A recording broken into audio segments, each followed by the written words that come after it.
Hello, my name is Marian Petrov and I'm a Grandmaster from Bulgaria. Today we're going to continue with our opening course. So if you remember, in the first chapter we've gone through some of the most popular gambits, in particular King's Gambit and Northern Gambit. And now we're going to see how the chess theory has them. So usually at that time the first move was always e4, because this was the fastest way to develop the king side, the knight and the bishop, and then to castle, which was the most important thing. And usually, for the same reason, black were replying to the move e5. And after this move f4 and d4, then people realized that maybe it's better first to... So they went to openings with the knight c3 and knight f3. And more popular is knight f3, for the reason just I told you, to develop quickly this king side and castle, attacking the pawn.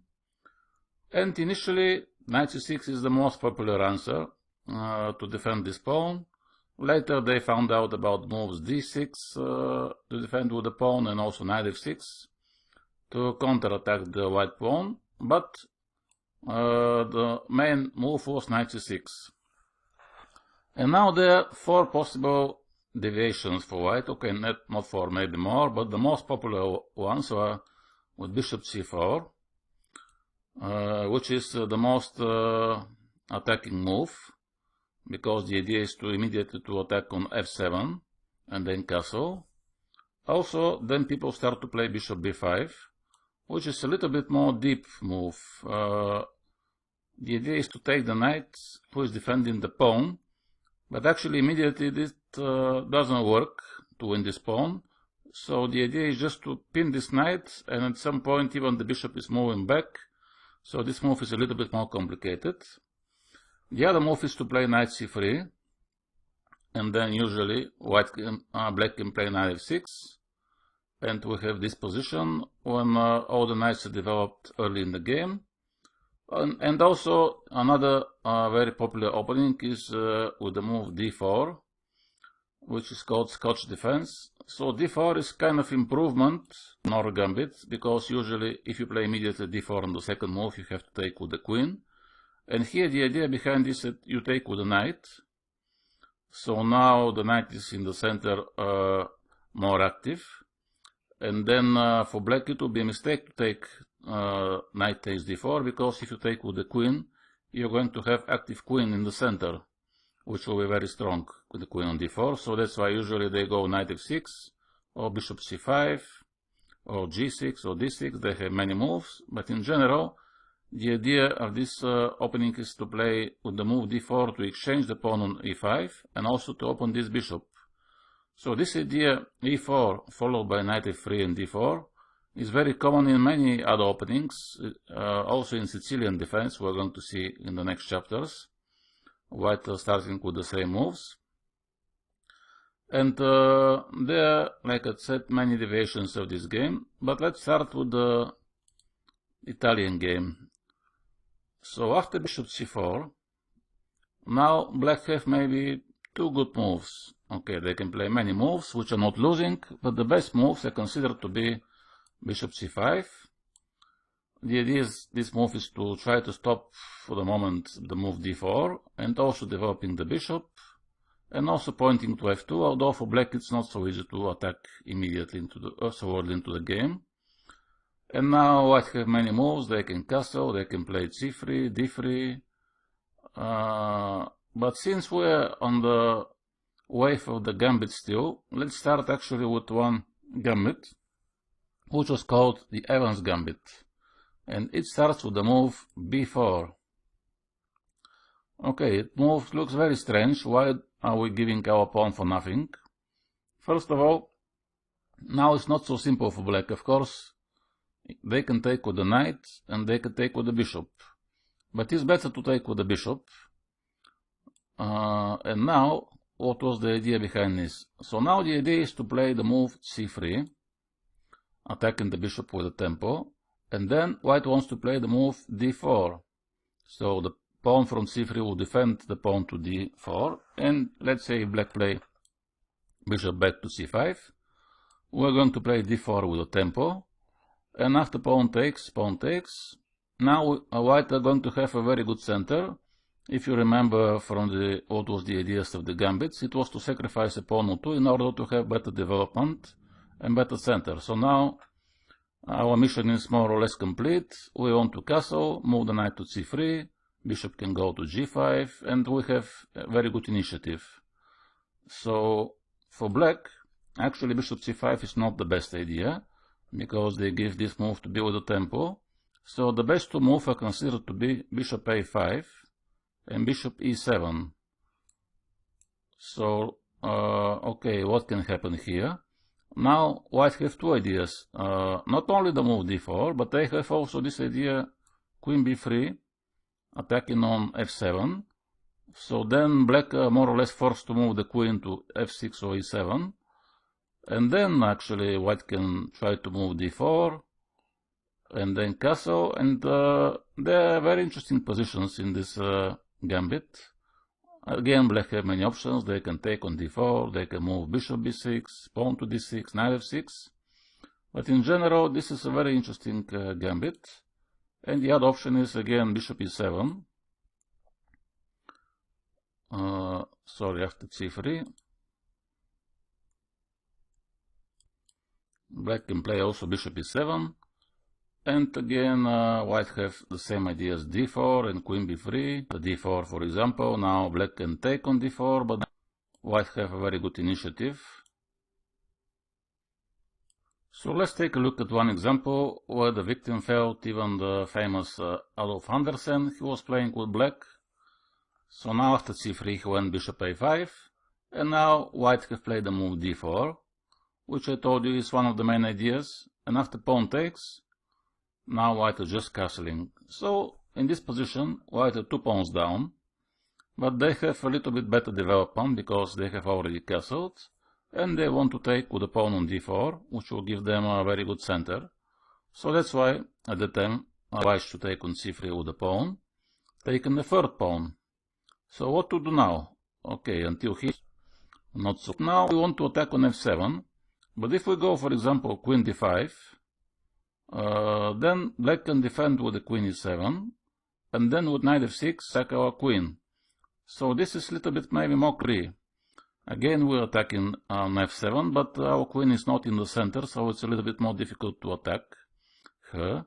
So now black have to defend with the queen, and they went queen f6, pawn on c3, and maybe sometimes they have this idea to play pawn to c2 to attack the knight and the bishop. Okay, so in this position white have to make another plan. Okay, looks like the attack on f7 for the moment is stalled a bit, because there is no point to play knight g5.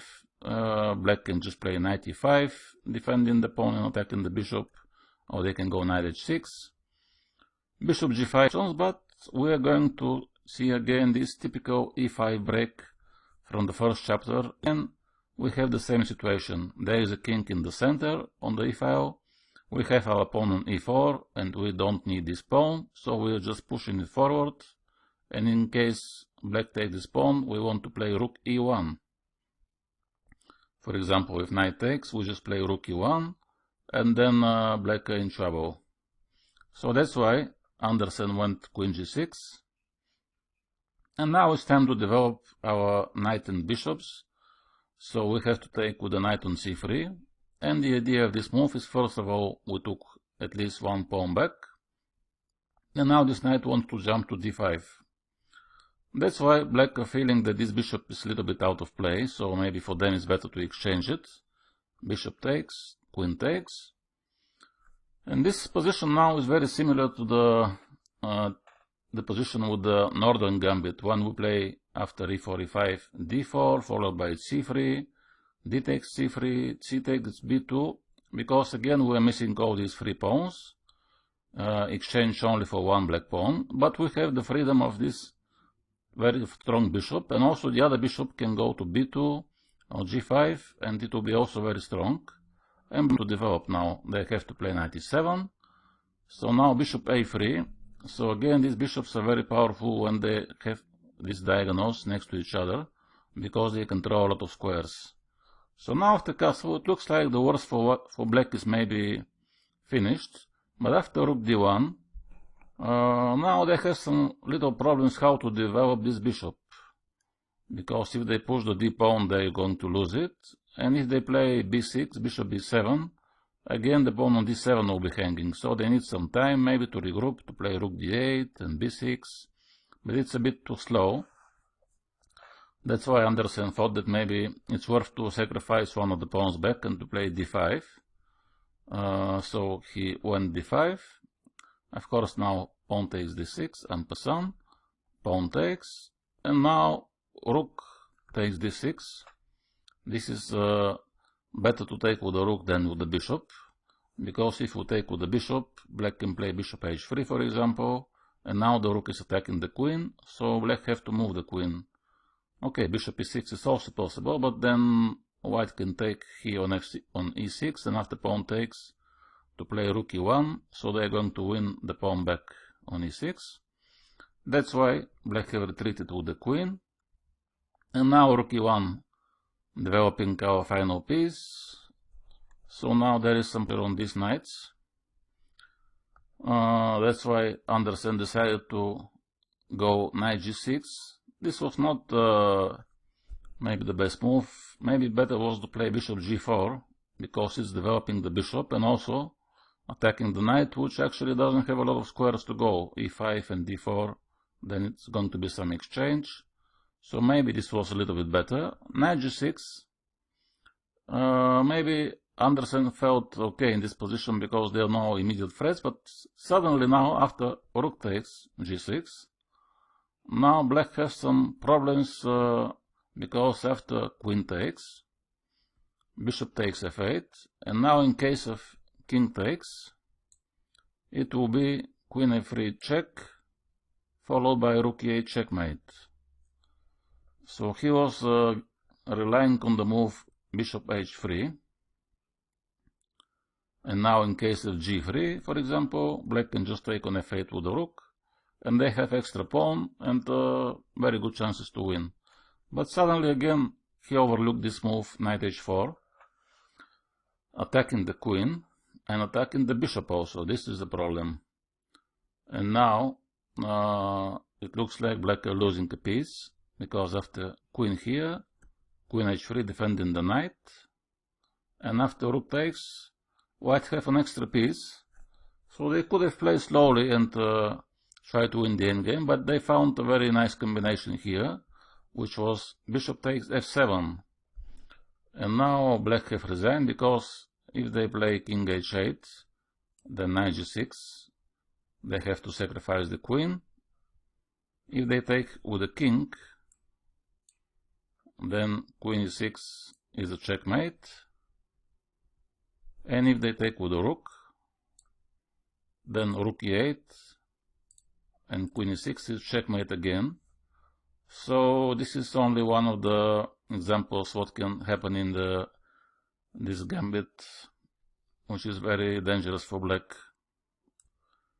By the way, this gambit is called Evans because there was one guy whose name was Evans who invented maybe the gambit. He was the first to play this gambit, and after good players followed his path, but maybe he was the first one to study this opening.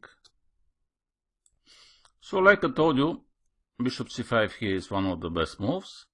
And now, okay, if we just skip this Evans gambit, what is the idea in Italian? We can just, of course, make castle, let's say something like this, and after knight f6, to play knight c3, and then castle. Usually, by the way, the kids, they play always like this. I have seen many young kids, they played all these moves for white and for black, repeat the same moves, and after this, they don't know what to do usually. They develop somewhere the bishops, and now start thinking what to do. Of course, this is a very symmetrical position, and it's equal. There is one idea here, when you have knights on c3. Of course, one of the very typical ideas is to pin the knight, so you go bishop g5, and then the idea is to play knight d5, because it will pin the knight on f6, and then when you take on f6, black have to take with the pawn. So here black have to be careful in this position. They can play, of course, h6 if they want. Bishop e6 is also possible. Bishop g4 is not working exactly, because after knight d5 white have this small advantage. So this is one possible way, of course, to play just simple d3, knight c3. But it can be very easily neutralized by black. So if we see that in generally in all the lines we were looking in the previous chapter and now, the idea always was to fight this pawn on e5 with the move f4 and d4. So now it will be no surprise that actually the main idea here was to prepare the move d4 again, and that's why initially they were playing the move c3 with the idea to play d4 on the next move.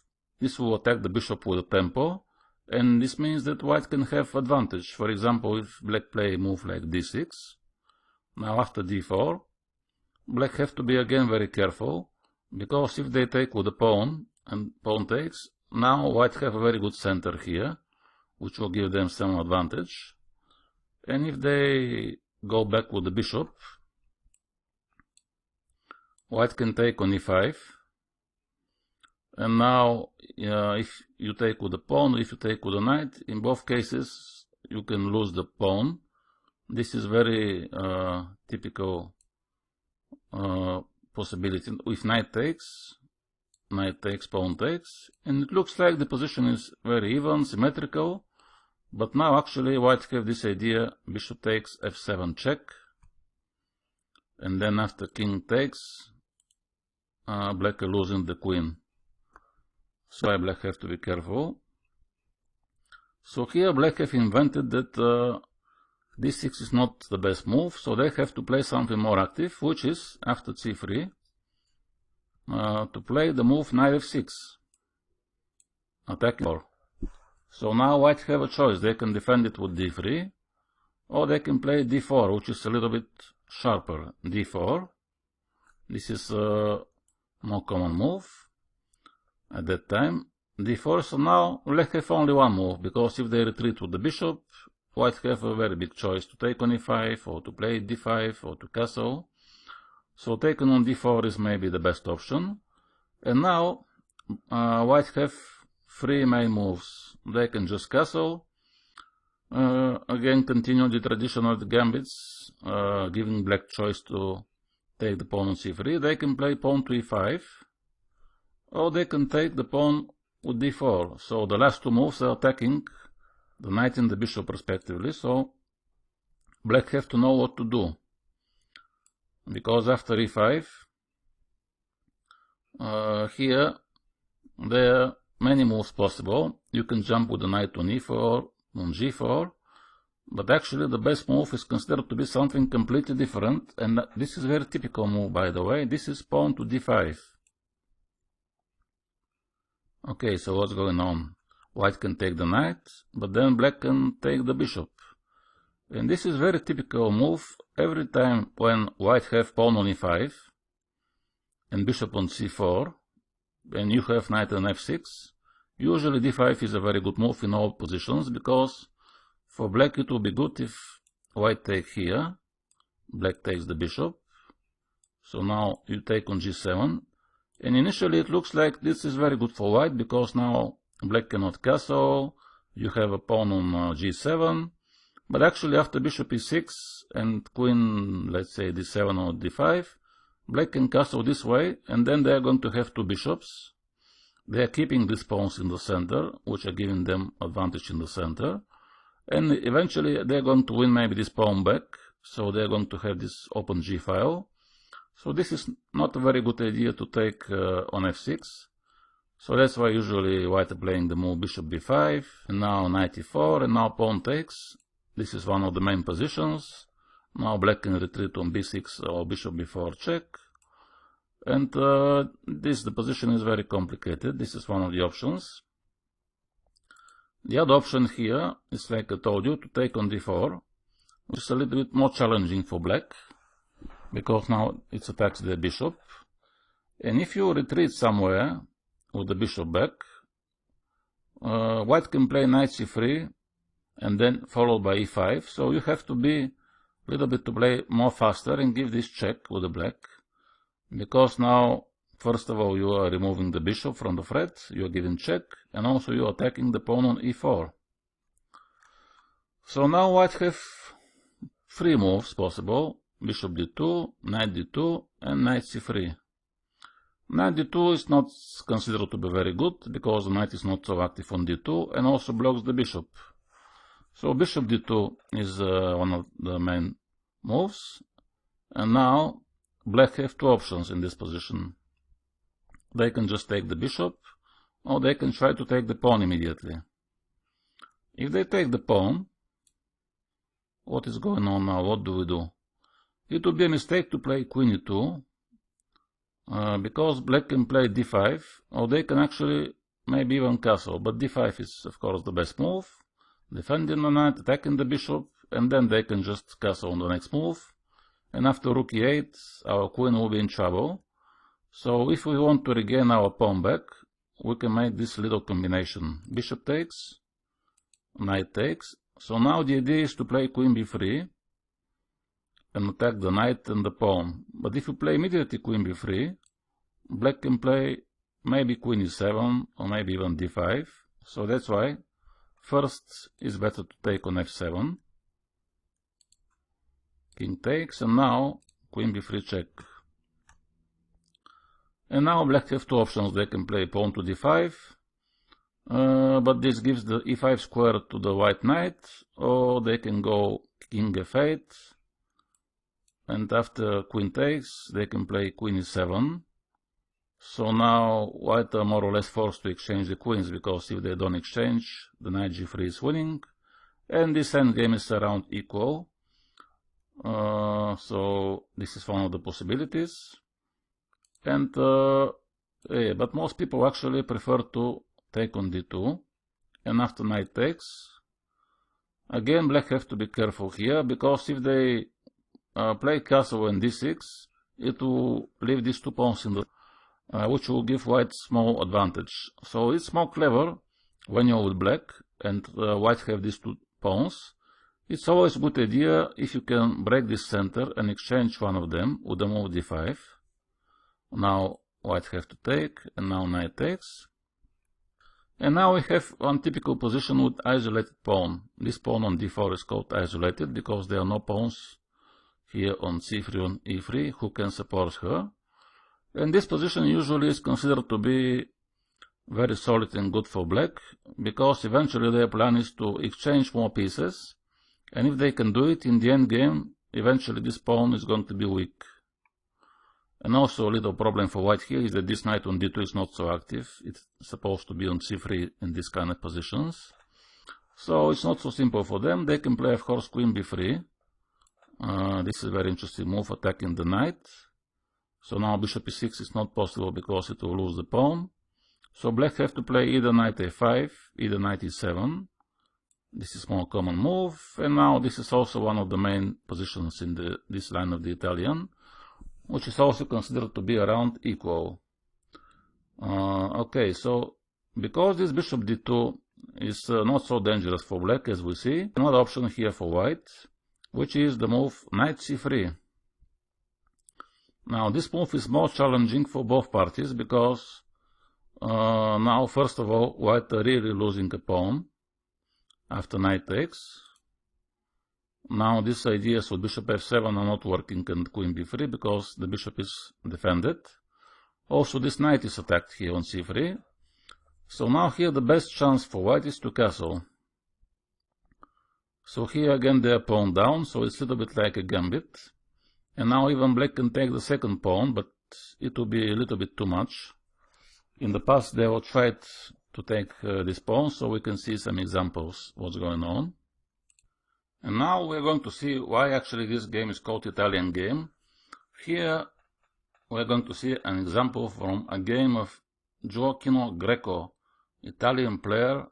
And these games are dated from the 1620. This is so long time ago. And we'll see that it's incredible that these games are recorded from 17th century. and we're going to see actually he made some kind of analysis, and his opponents are not clear, so that's why they called NN. So after knight takes e4, castle. So now we're going to see both possibilities, knight takes c3 and bishop takes c3. So knight takes c3 is a mistake, because after pawn takes, bishop takes. Now white have this very strong move, which is queen b3. So they are sacrificing the rook, and also attacking the bishop. So black don't have a big choice, they have to take the... Now bishop f7 follows. So now king e7 is losing because bishop g5. It will be a checkmate soon after queen d5. So they have to go here. And again, bishop g5. This is the point, because now suddenly the queen doesn't have a lot of squares. So the only move is knight e7. And now again white have to find what to do, because it's not so simple. If you just take the bishop, for example, black can play many moves, d5 or h6. So they can try to escape, because they will be with some material extra. But here Gioacchino Greco has found the move knight e5. Again, so we see actually that the beginning of the attacking chess was not from the 19th century, it was from the beginning of the 17th even. The idea behind this move knight e5 is actually to put the queen on f3. That's why the knight is moving from f3, defending the bishop. So now bishop takes looks like a reasonable move to attack the knight. But now suddenly another very strong move, bishop g6. If you take the bishop or if you take the knight, in both situations, queen f7 is checkmate. So the only way to stop the queen to go to f7 is with a pawn to d5. But now queen f3 check. Again, the only move is bishop f5. So we are taking the bishop. And we only exchange down here, but the threats are very strong. Now bishop e6 is a threat, bishop g6 also. And after bishop takes e5, bishop e6. So now the only defense is bishop f6. And again we are taking the bishop. If pawn takes, queen takes f6, followed by queen f7 checkmate. If king goes here, bishop takes g7. And this is winning for white. So amazingly this game is so old, but you see how nice here was playing Gioacchino Greco. So we see this is one of the examples why it's a little bit dangerous for black here to take this pawn on c3 with the knight. So now we are going to bishop takes c3. This position was played actually in the first match for the World Championship title between William Steinitz and Emanuel Wasker, which was played in 1896, and at that time white were usually taken on c3, but now the problem after this taken is that after d5 black have extra pawn, there is no big compensation for white. Now they are attacking the bishop, so if you retreat with the bishop, now black can just castle, which will give them extra pawn without any problems. So if you want to play bishop a3, this was usually the main idea in the beginnings, to stop black from castle. And then if they play some move like bishop e6 or something like this, you can go bishop b5. And this bishop on a3 is a little bit annoying for black. But here Wasker has found a very good continuation, just taking the bishop. And after rook e1, he could have tried, but it's a bit risky after knight d2. So that's why he's just giving the knight back. And after rook takes, queen d5 is attacking the rook. So now whatever move white are playing, black are just playing castle. And after knight e5, eventually rook e8, he kept his extra pawn and won the endgame. We're not going to see the whole game. The point was only to see why b takes c3 is not such a good move. So here after a while, in the year 1907, Rudolf Spielmann has decided to go for the move d5. The idea behind this move is now that, okay, white are still attacking the bishop knight, and also if this bishop retreats somewhere, they can try to play queen e2 or rook e1 and take back the knight. So now there are many deviations for black, because they can just castle, They can move knight e5, they can move the other knight, they can go bishop f6. And bishop f6 is considered even nowadays to be maybe the best move, the most popular line, because the bishop is the most important from these three pieces. It controls this diagonal, it also controls the g5 square, g7. And now, if white takes on c6, black can just castle. So that's why it's more clever actually to try to win this knight and make the other knight to retreat somewhere. So that's why here, rook e1 is the best move. Knight goes to e7, rook takes e4. And now black have a choice. They can castle, but if they castle, then this move is very annoying for them, d6. And after pawn takes, queen takes, let's say, now they have some problem with this bishop. It's not so easy to develop this bishop. And for white, it's very easy to develop. They can just play bishop g5 or bishop f4, bring the other rook to d1, and attack this pawn on d7. Also on f7, they can try to launch something. So that's why usually black prefer to play here the move d6. And here again, this is very easy to do. What should be the plan here for white? Obviously, we have to develop our pieces here, the bishop from c1 and the rook from a1 and the queen. But what to do exactly? If we play the bishop, it can be bishop takes b2. So do we defend the pawn by playing some move with the queen or with the rook and then play somewhere the bishop, or do we play immediately the bishop? And the right move is to play bishop g5 immediately.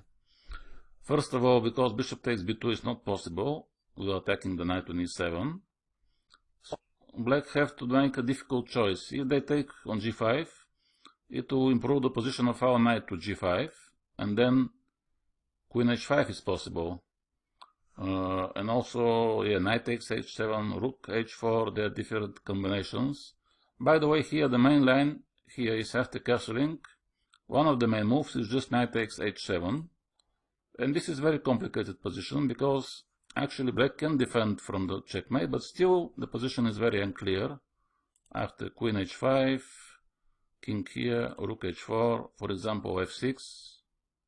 Now I think rook e1 was the move with the idea of rook e6, and this position is very, very unclear. But this is nowadays. At that time, the black player Duras decided to castle. He was afraid to bring the knight to g5, but the g5 square. But now the king is very exposed because this is an open file. Black maybe have thought that they can bring the bishop to f5 with tempo, then maybe bishop g6, bring back the king, maybe put the rook on g8, so it's not so big problem. But here, after a very good move, knight h4, suddenly now this is not so easy to bring the bishop back into defense, because if bishop f5, white can just take the bishop, followed by queen g4, and black are in trouble. So here, black decided to play knight g6, and it will be a very big mistake if you take on g6, because then black can take with both pawns, and then they have pawn on g6, and with these three pawns, it will be impossible, almost impossible to attack this king, so there will be no any attack for white. So you have to keep this knight on h4 and defend it with the queen. So queen comes to h5, so now the queen also wants to go to h6 very often. And you are trying to bring the other pieces, this rook here, the bishop maybe, the other rook, and try to attack this h7, because this is the most sensible now of the pawns, h7. If you can manage to attack the pawn on h7 with another piece, not only with the queen, this is going to be a checkmate. Black have played king here, so they were hoping to bring the rook to g8 and maybe rook g7 to defend here everything. Now the other rook is coming to help. So bishop d7, black have to somehow develop also their pieces. And now bishop d3, also very good move. Obviously this bishop on c4 is nothing, just defending his own pawn. And here on d3, he is somehow controlling this diagonal, so there are different combinations possible. If this rook moves somewhere, it will attack on g6. So now, let's say if the rook is not here, we can take with the bishop on g6, then with the knight. So that's why black have to defend with rook g8. And here maybe black thought that they are okay, they can play queen f8 and rook g7 and to defend. But suddenly, very strong move now followed for white, which is rook e7. So now we see the power of this bishop. If knight takes e7, then it will be a checkmate. And also now the rook is attacking on f7. And also the other threat is bishop wants to take on g6 and the knight wants to take. So queen f8 is not possible because they will lose the bishop. So suddenly this move is, I think, almost winning. Now black have tried rook g7, but after bishop takes, pawn takes, now just knight takes g6, and the problem is that they cannot take on g6 with the rook because queen h7 is checkmate. So after this move, now white take here, and black resign because after king g7, the other rook is coming to e7, and then queen h7 is checkmate, so that's why they have to sacrifice the queen, which will be lost for black. So this is a very typical game for this line. You see, again, we're sacrificing a pawn, something like a gambit, in order to have better development and initiative, and keeping the black king in the center. So let's go back a little bit. The other possible plan in the Italian game, apart from b4 gambits and c3 followed by d4, is so-called gioco piano, which means slow play. And actually nowadays, all the top players in the world, featuring Magnus Carlsen, Vishy Anand, Kramnik, Topalov, everybody is playing this line with white and with black. So this is usually the setup, but after knight f6 you don't go d4 and enter into these lines which we have seen, but you just play the move. So it's a little bit passive, more slow, but let's see what is the idea behind this setup for white. Again, black can play many moves here in this position. They can opt for d6. This is the principal difference, if they play d6 or if they play immediately pawn to d5. But most people prefer to be more solid and play d6. So now usually white play castle, and let's say black can play castle. So now what to do after this move? Obviously, when you have pawn to c3, this knight has to go to d2, and the other bishop can go to e3 or to g5. But in this position, actually, bishop g5 is not considered to be a very good move, because, for example, after h6, if you exchange the bishop, it will be okay for black. They have two bishops. If you go back, black can try to play even the move g5. There was one very famous game of Capablanca in the past, and after bishop g3, it turned out that this bishop on g3 is actually very, very bad. Because until the end of the game, let's say after they go knight h5 or bishop g4, until the end of the game it will stay here, and even black can try to push the pawns h5, h4 in some moment, or knight h5, knight f4. So there was not sense to play bishop g5 just to put him on g3. Bishop e3 is the other possible move, but then black have a choice. They can go back with the bishop to b6, or they can take on e3. Which is also not so dramatic for black. So that's why here most of the people play knight d2, and white have to be careful about the move knight a5 in this type of positions, because if black can manage to exchange this bishop for this knight, it will be very good for black, because they will have paired bishops, and also this bishop is active. So one way to preserve it is to play pawn to a4, which is nowadays a very modern line, a4 followed by knight f3, but the most popular move is just to go bishop b3, so if they move knight a5, you can hide the bishop to c2. So, yeah, this is one of the options here. And black usually also wants to preserve this bishop, because there's some move like d4, also sometimes this knight can go on c4 or on b3 to exchange it, so one of the main moves in this position is a6, although a5 is also possible, h6 is possible, of course. And this is very similar for black. If you play bishop g4, again this is not, because we have the same principle here. If you put this bishop on g6, again he is not doing anything, and white have chances to push the pawn or to play bishop g5, knight h4, and then they can always exchange this bishop if they want. So that's why they don't play bishop g4 too much. Let's say a6. Now this knight goes to d2. So here bishop e6 is a possible move. And also h6 is a possible. h6, the idea is not to stop bishop g5, but the idea is to preserve this bishop on e6, because when you play bishop e6, let's say, white can play knight g5 with the tempo, now or when they retreat first the bishop. So this is just, okay, just move to control the g5 square. And now, usually this knight from d2 have few options. It can go, usually goes to f1, because if it goes to c4, black can just play pawn to b5. But if you play rook e1 now, yes, you have to consider the move knight g4, and then you can play rook e2, but most people prefer just to play more solidly pawn to h3. And now let's say after bishop e6, or rook e8 is also possible, they have many plans. You can go rook e1. Very often black are playing this move bishop a7, like I said, so otherwise d4 and d5 can come sometimes with the tempo. So bishop b6 or bishop a7 most likely. So this is one of the most typical positions, knight f1. And then let's say queen d7, and this knight is coming to g3. So this is one of the main positions and main plans in the Italian game for both sides. Usually here black wants to play d5, they can play rook e8 for example. White wants to play either d4, either this bishop comes to e3, sometimes this knight goes to h4 and f5, or also knight can come to h2 and then followed by queen f3, knight g4, there are some ideas. And this is very complicated game, very complicated position. So basically in Italian these are most of the main lines. And also there is another move here in this position. Black can try to play knight f6. And the idea behind this is to, so now they're attacking the pawn.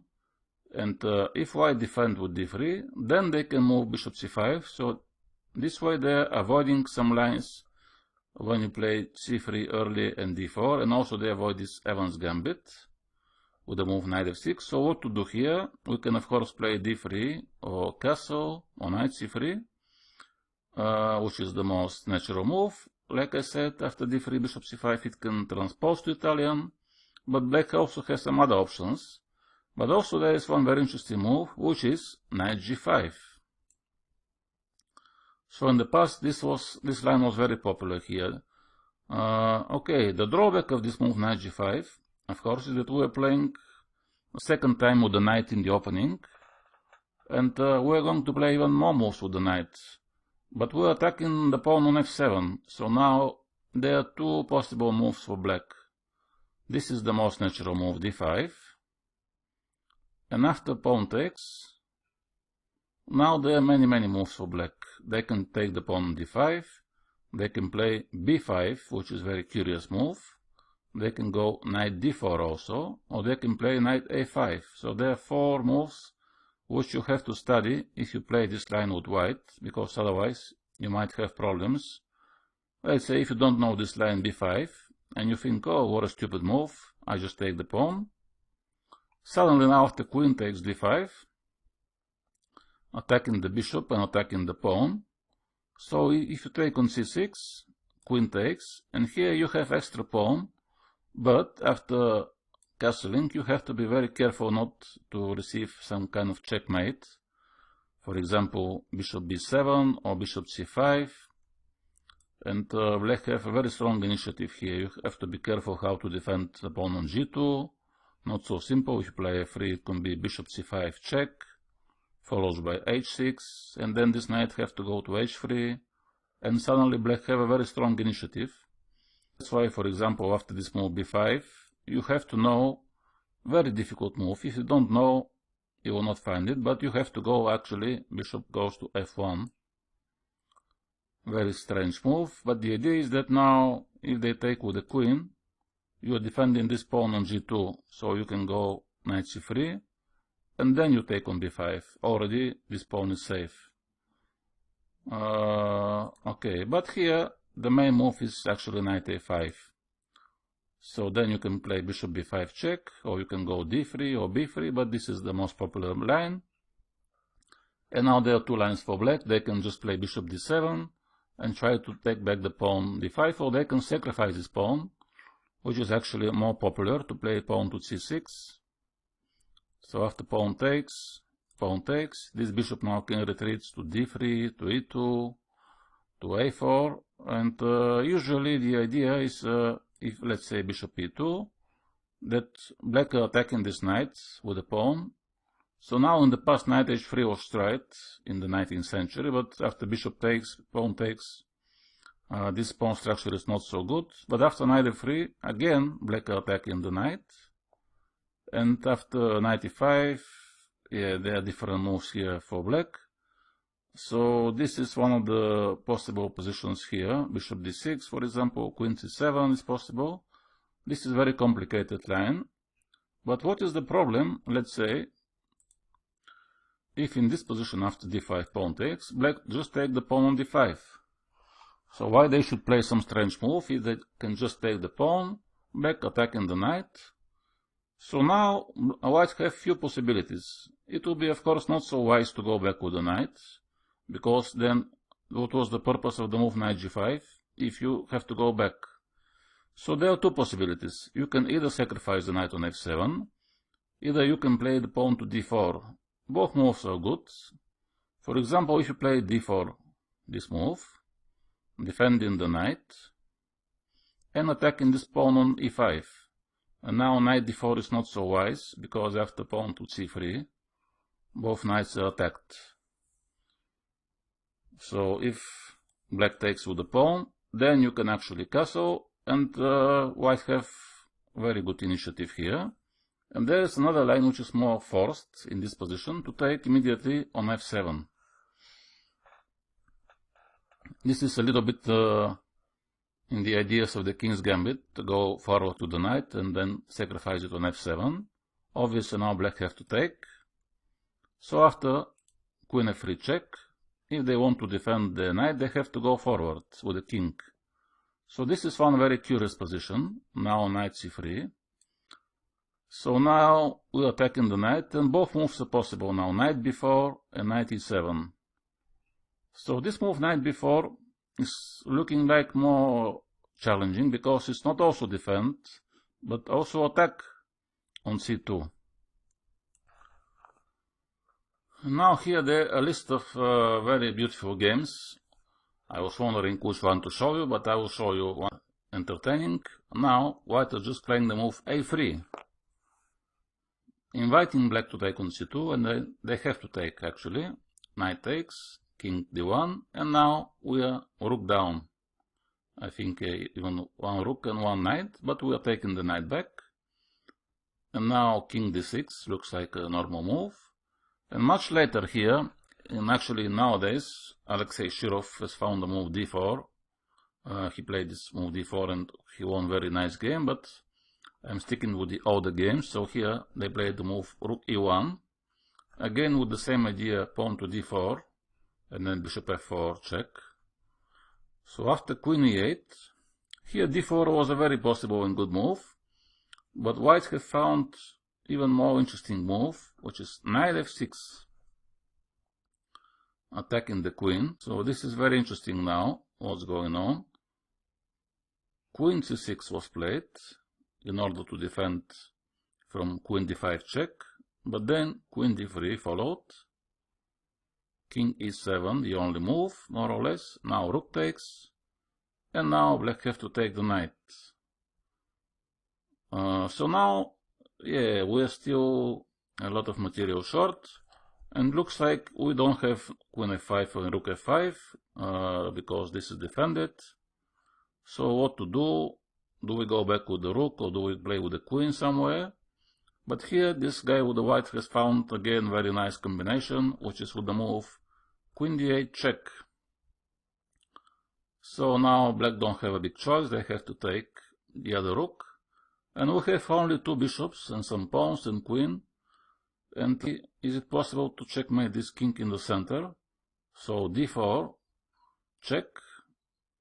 Black have to move the king back to b4. It was also possible to go king f5. And now what to do? What is the next check? There is another check. Queen h4. So now already the king have to go to f5. But after queen g5, there is only one move to go back. And now queen e5 and queen f4 both are checkmates. So you see that that's why here in this position knight d5 was a little bit suspicious and dangerous, because with this move they have been played 1,000 games and black have won many and white have won many.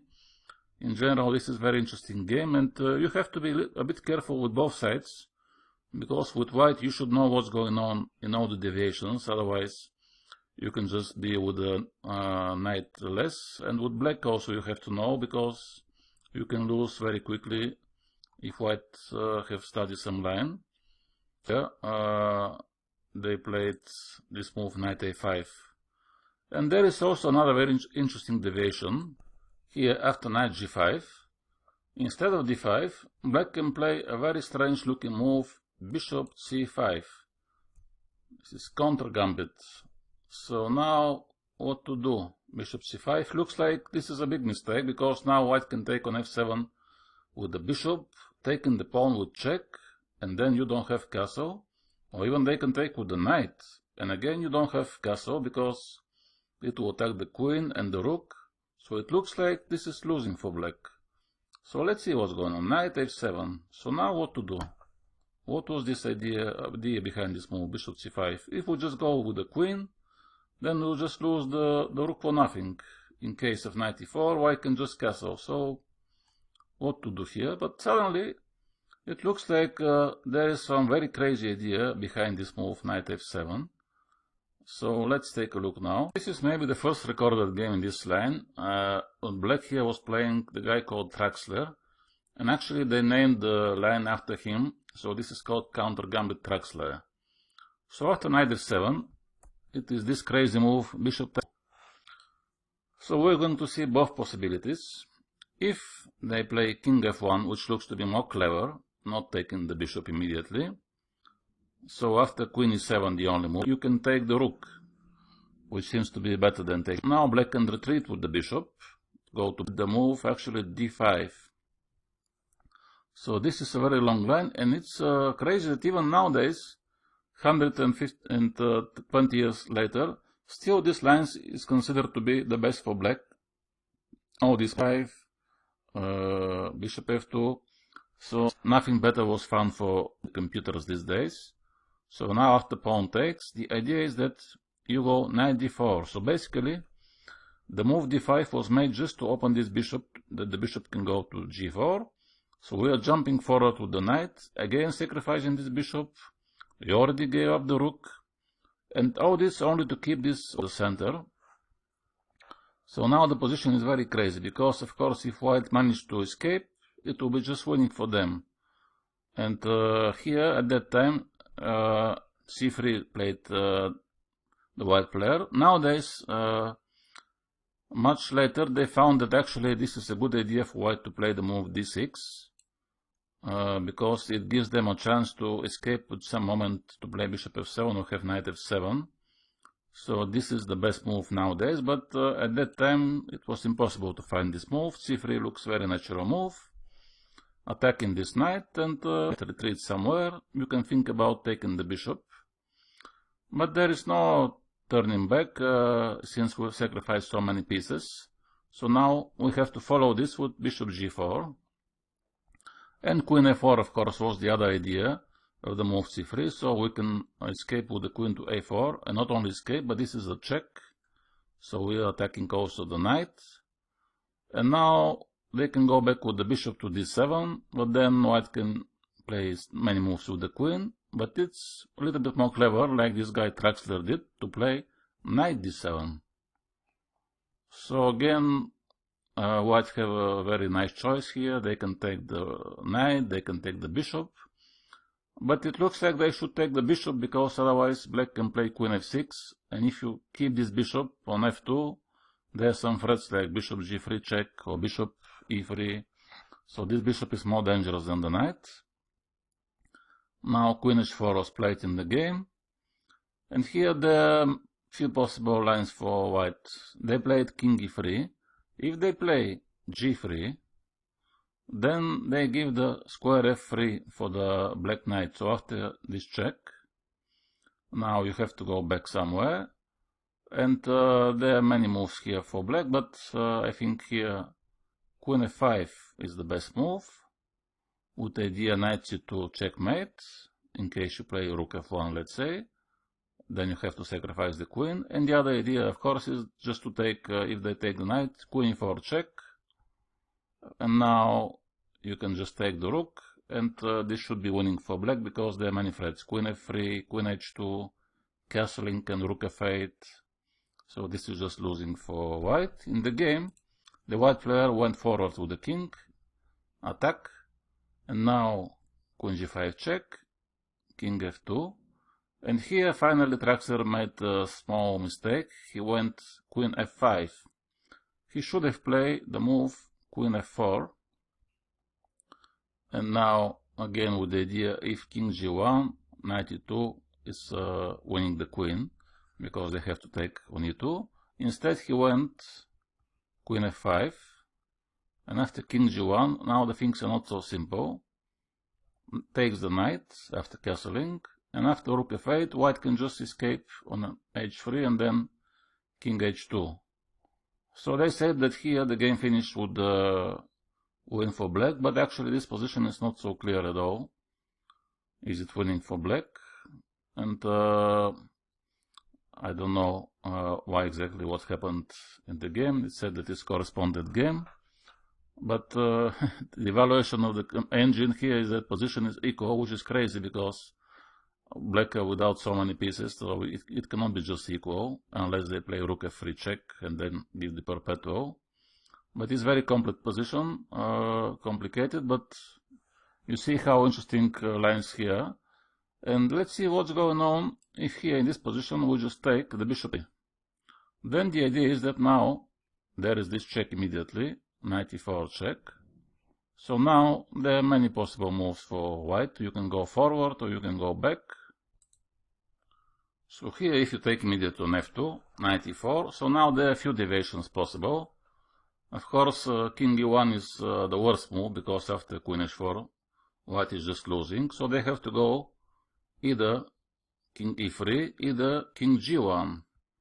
So after king g1, there are very crazy lines. Usually black are playing again queen h4, threatening queen f2, and also they want to play rook f8 in case they can escape with the rook. So that's why here white played g3.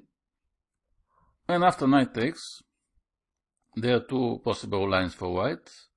They can take the knight. So after king f1, rook f8. It looks like it's very dangerous for black because now the threats is d5 or b5, many moves, but now queen h5 is defending the knight again. And if you play d5, it's very strange lines here. There are now moves like knight d4, knight b4 is also tried. So here one of the lines goes like this, bishop goes back, and now b5, interesting move. Bishop goes back and now knight c2, attacking the rook and attacking on f7. So this is only one of the possible deviations. Let's go back a little bit here. In case of after knight g3, white can also take the rook instead of taking the knight. So now knight takes. And here black also have many moves. They can take, they play d5. So now they want to bring the bishop to g4, knight to d4 again to checkmate the white king. So here the line goes queen f3 with the idea queen, and also wants to take the knight on g3. So now one of the lines is queen d4 check, very crazy lines. You see king g2. Now knight goes back to f5 with a threat knight h4, also attacking the bishop. But now again white have given this check queen h5, so both kings are in danger. So after g6, knight takes g6. This is another crazy line and it's very complicated what's going on. go forward with the king to e3. Now the queen is under attack, so queen h4 again. Now g3 again is possible, towards with queen f3. Let's say knight takes, pawn takes. So now again black have many moves. They can take the pawn, they can take the bishop, but they play this. King f3, and again d5. The main idea is to open the bishop and castle and bring the rooks. So now again white are not defending the bishop, but they are playing rook h4, attacking the queen. So now e4 is an option. King has to go to g2, because if you go to e2, I take with a check. So now it's very funny move, just castle here. And again, it's very wild position. It's not clear at all what's going on, who is better. So at that time it was a lot of fun. You see many different lines, and even in Italian there are possibilities for white to play sharper, and for black also, or to play calmer. So this was a little bit more moderate opening comparing to the gambits. Yes, we have seen a lot of gambits again, Evans and this counter gambit, but in general, if they play the main lines with c3, d3, or even with c3, d4 and this line with bishop d2, the positions are somehow more not so attacking, not so wild, not so many sacrifices. So slowly the game changed towards more strategical and more positional discovered. And in the next chapter we are going to continue with lines which already don't have anything, any gambits and any sharp lines. So I hope you enjoyed this lesson, and see you next time.